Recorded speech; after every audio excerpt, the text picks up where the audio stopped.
So we left off last video talking about metabolic and respiratory acidosis and alkalosis. So if you have any respiratory condition, you're dealing with your CO2. If you have any metabolic condition, you're dealing with your bicarb, which is HCO3.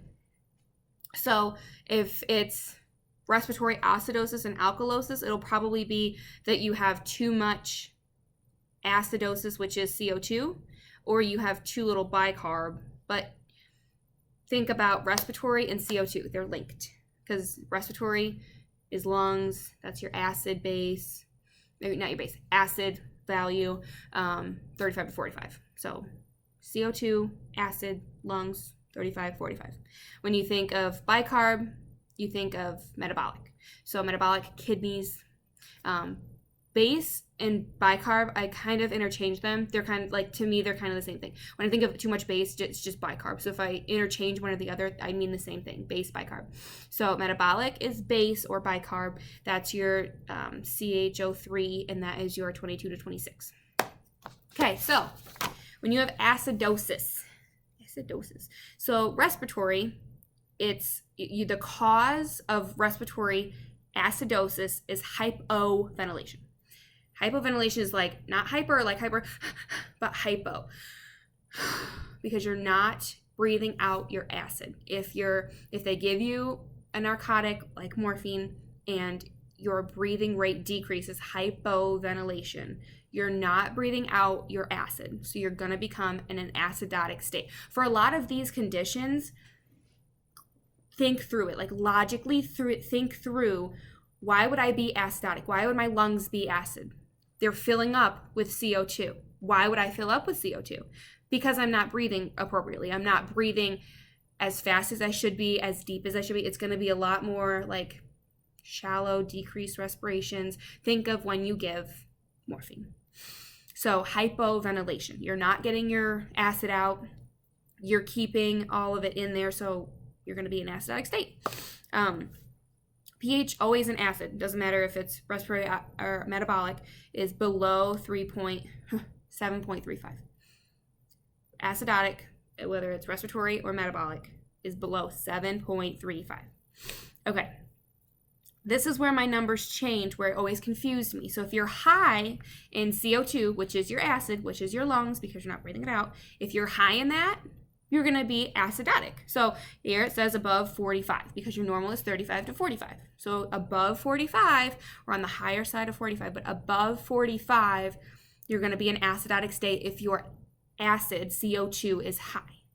If you're, and here for just the example, it says your bicarb is normal. So if you have high acid, you're going to be in acidotic state and it doesn't really affect your bicarb, but bicarb could be compensating. So sometimes it'll have a weird number. It won't be within the normal range. But for her examples, she won't give you a compensation one because then it's hard to figure out your Rome. She'll most likely stick with your respiratory acidosis. Your CO2 is above 45 and your pH is below 7.35 and your bicarb is normal, is what she'll give you. But you can also be in respiratory acidotic state if say your CO2 is normal, but your bicarb is super low.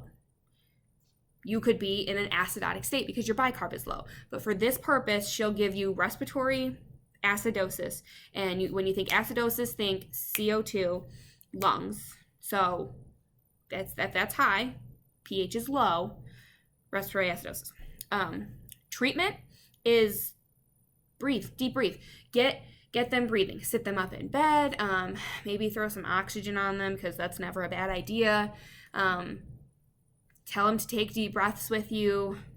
Airway open. Improve ventilation. Sometimes with some of these patients that are in critical condition, that you can't control. You intubate because you can't awake them and tell them, hey, I need you to breathe deeper. I'm going to throw some oxygen and sit the head of the bed up. Like sometimes you don't have an option. For this class, that's your answer is increase their respirations, make them cough and deep breathe, use your incentive spirometer, sit the head of the bed up, improve ventilation. So that's acidotic, low pH for respiratory and metabolic. Your pH is low. But for respiratory acidotic, your no, don't listen. pH is always low. For respiratory acidosis, your CO2 acid, CO2 lungs is high, above 45. Okay. So acidotic for the metabolic state. So you have on this slide, acidotic respiratory and acidotic metabolic. Yeah. So a cause of metabolic acidosis is too much acid in your systemic renal system. So causes can be ingestion of an acidic substance, which, you know, it happens. Like a lot of people drink, like, I don't even know, this might have a lot of acid in it, who knows, but say someone drinks a crap ton of it, or like a lot of different like if your belly's upset and you drink aloe, it's more basic. But some drinks have a lot of acid in it. So if they have a lot of acid substance, sometimes kids get into things they shouldn't be getting into and drink stuff. You can have your kidneys make a lot of acid production, which some examples could be like diabetic ketoacidosis. They're in an acidotic state. They're producing ketones. Their kidneys are making ketones. It's not a respiratory issue. It's a metabolic issue. It's your kidneys. Respiratory will compensate. So a lot of these kids, you know, come in respiratory distress because their respiratory is compensating, but their kidneys are making ketones. Lactic acid, if you work out a lot, or like sometimes if you get massages and it like rubs out that lactic acid, you could be in metabolic acidosis. Infection, sepsis, really bad things.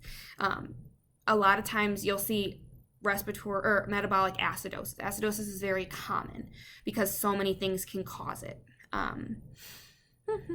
Kidney disease, you're not excreting, so of course you're going to be high in acidotic state. Or, like we said earlier, if you have too much acid, you're going to be in acidic state, but if you have too little bicarb. So this is a question, remember this. If you have loss of bicarb, if you have like excessive diarrhea, you will have metabolic acidosis because you lost all of your base. Base and gut go together. So if you have diarrhea and you lose all of your base, you're going to be acidotic. If you're puking excessively and you're losing your acid, you're going to be alkalotic. Kind of keep that in mind. If you're getting rid of all your base and your diarrhea and you don't have any base left, but you have a lot of acid in yourself, you're going to have metabolic acidosis. If you are puking a lot and getting rid of your acid, then you're going to be high in an alkalotic state, then you're going to be metabolic alkalosis. If that helps. So again, acidotic, your pH is below 7.35.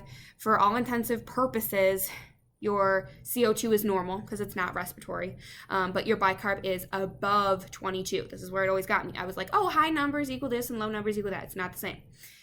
pH low, below 7.35 is always acidotic. Above 7.45 is always alkalotic. That one's easy.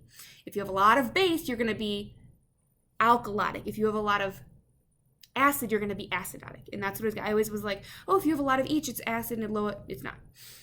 So in here, your CO2 is normal, and then a low amount of bicarb. Low amount of bicarb is acidotic. So if you have high base, you're going to be alkalotic. If you have low base, you're going to be acidotic.